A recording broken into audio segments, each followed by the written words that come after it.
Bismillahirrahmanirrahim. Assalamualaikum warahmatullahi wabarakatuh. Jumpa lagi dengan saya di channel RDM Lili Tumbuh Farm. Dalam video kali ini saya akan menjawab pertanyaan dari teman-teman mengenai tentang persiapan apa saja yang harus kita lakukan ketika kita ingin budidaya ikan lele di media galon. Nah, untuk teman-teman yang ingin mencoba budidaya ikan lele di media galon, teman-teman silahkan tonton video saya dan simak video ini dari awal hingga sampai akhir ya, supaya teman-teman tahu dan paham mengenai tentang cara dalam proses budidaya ikan lele di media galon. Karena banyak sekali dari teman-teman yang mengira kalau budidaya ikan lele di media galon itu katanya hanya hoax ataupun hanya sekedar untuk konten. Nah, tapi sebenarnya budidaya ikan lele di media galon ini memang real bisa kita lakukan ya. Dengan catatan teman-teman harus tahu dan paham mengenai tentang cara dan metode yang harus teman-teman lakukan ketika kita budidaya ikan lele di media galon, itu harus tahu caranya ya. Nah, langkah-langkah yang harus kita lakukan atau persiapan yang harus kita siapkan untuk budidaya ikan lele di media galon ini diantaranya adalah pemilihan bibit yang bagus ya, yang pertama. Karena ketika teman-teman membeli bibit ikan lele yang sudah sakit, biasanya itu akan mudah sekali ikan mati ya. Nah, pastikan ketika teman-teman membeli bibit, belilah bibit dengan ukuran paling minim itu sekitar ukuran 46 ya, atau 57, itu rekomendasi dari saya ya. Nah, kalau untuk kalau untuk jumlah tebar di masing-masing galon itu berapa ekor sih? Karena juga banyak sekali dari teman-teman yang bertanya berapa ekor untuk masing-masing satu galonnya Bang. Nah, kalau untuk masing-masing tebar untuk per galonnya ini saya isi sekitar 20 ekor teman-teman ya, 20 ekor untuk masing-masing galon ya. Nah, untuk mengenai tentang air yang saya gunakan, karena ada yang juga yang bertanya, Bang, kalau menggunakan air PDAM apakah bisa? Nah, jawabannya sangat bisa sekali ya. Dan juga ada yang bertanya, budidaya ikan lele di media galon apakah kita memerlukan obat-obatan M4 ataupun probiotik jenis yang lain Bang? Jawabannya tidak usah teman-teman ya. Nah, untuk teman-teman ketika ingin tebar ikan lele, pastikan teman-teman ketika ingin tebar bibit, pastikan tebarnya itu pada pagi hari ataupun sore hari ya, ketika cuaca teduh ya, ataupun sinar matahari itu tidak terik ya, pagi ataupun sore ya. Kalau malam hari itu jauh lebih bagus. Nah, maka dari itu ketika teman-teman beli bibit, belilah pagi hari, misal ya, kita belinya itu pagi misal ya, jam 6 ya. Jadi proses jam 7 itu kita sudah mulai bisa tebar di galon ya. Nah, ketika kita sudah tebar bibit, karena banyak sekali kendala dari teman-teman yang ketika tebar bibit awal itu mengalami kematian ya. Apa sih penyebabnya? Nah, ketika teman-teman ingin tebar bibit, pastikan tempatkan media galon tersebut di tempat yang teduh ya. Walaupun kalaupun ingin teman-teman ditempatkan galonnya ditempatkan di halaman rumah, berikanlah penutup ya, berikanlah penutup yang sinar matahari itu tidak masuk ya, atau tidak nembus. Nah, setelah teman-teman memberikan penutup, biasanya kalau teman-teman membuat seperti dalam video ini ya, ini kan ada aerator ya. Ini sebenarnya tidak saya sarankan teman ya, karena ini video saya awal pertama saya dulu budidaya ya. Ini saya baru upload ya, hanya sebagai edukasi lagi. Nah, ini dulu pertama saya mencoba itu menggunakan aerator seperti ini. Tapi ternyata aerator ini malah menghambat ataupun menjadi bumerang bagi ikan lele tersebut. Kenapa seperti itu? Karena aerator ini dia akan membuat amonia itu naik turun ya, seperti itu.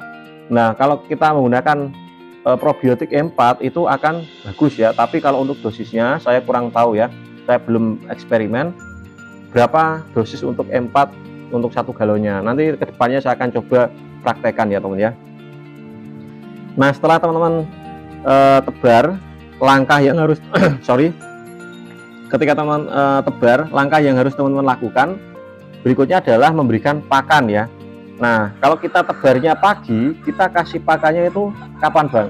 Kita kasih pakan selang 1 jam ataupun 2 jam ke depan ya, 1 jam setelah kita tebar, dengan bertujuan supaya ikan lele tidak kanibal. Kalau airnya baru biasanya ikan lele akan saling memangsa ya, jadi akan mati biasanya ya kalau dia kanibal ya, karena biasanya kalau bibit itu di tempat petani, kalau dia dijual biasanya dia dipuasakan ya.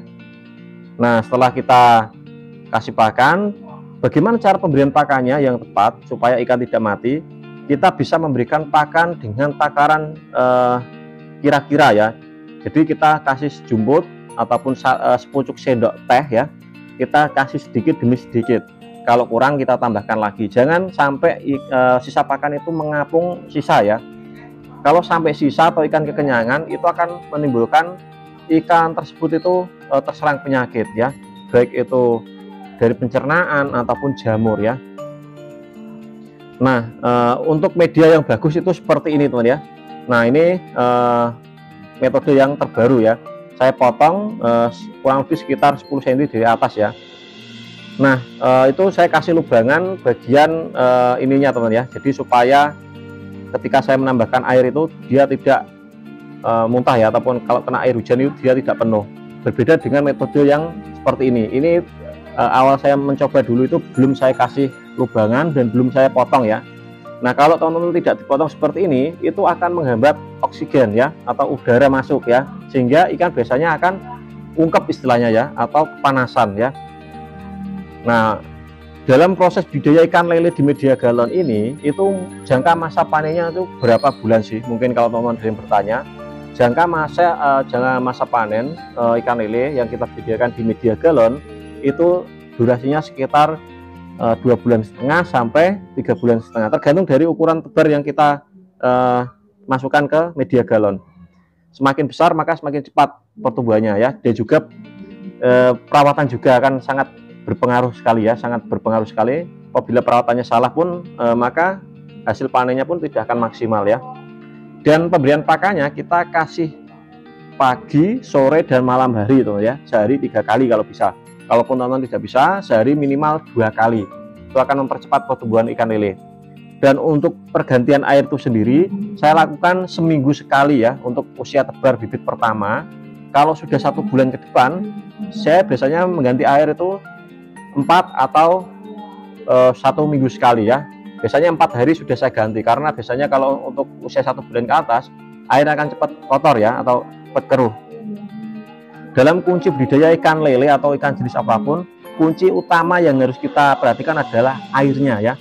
Jadi jangan sampai amonia itu terlalu banyak, ataupun airnya itu terlalu bau ataupun terlalu kotor ya. Pastikan air dalam kondisi yang, kalau hijau ya hijau jernih ya, kalau coklat jernih. Jadi seperti itu. Jangan sampai air kental sampai berbusa ya. Itu sangat berisiko sekali ikan terserang penyakit atau terjadi kematian pada ikan lele. Nah, ini saya kasih lubangan teman ya, tujuannya supaya tidak terlalu sering saya mengganti air.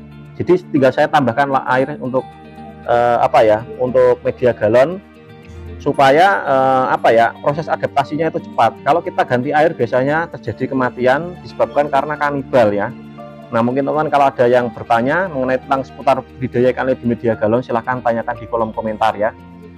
Nah, bahkan untuk budidaya ikan lele di media galon ini kan dulu pertama saya upload itu ya, itu banyak sekali yang berkomentar atau kurang tertarik, tapi nyatanya malah sekarang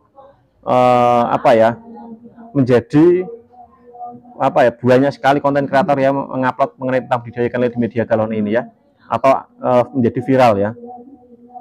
Nah, ini dulu pertama saya upload itu kalau nggak salah 3 tahun yang lalu ya, dan itu pertama saya itu lihat di video itu hanya ada 2 orang yang upload di galon ini ya, satu channel siapa nggak tahu, tapi kurang tepat ya edukasinya. Dan ini saya perbarui lagi, ini untuk usia ideal tebarnya itu 20 ekor, dan seminggu sekali kita kurangi 2 ekor sampai sisa di galon itu sampai besar 4 atau 5 ekor. Itu ukuran konsumsi ya.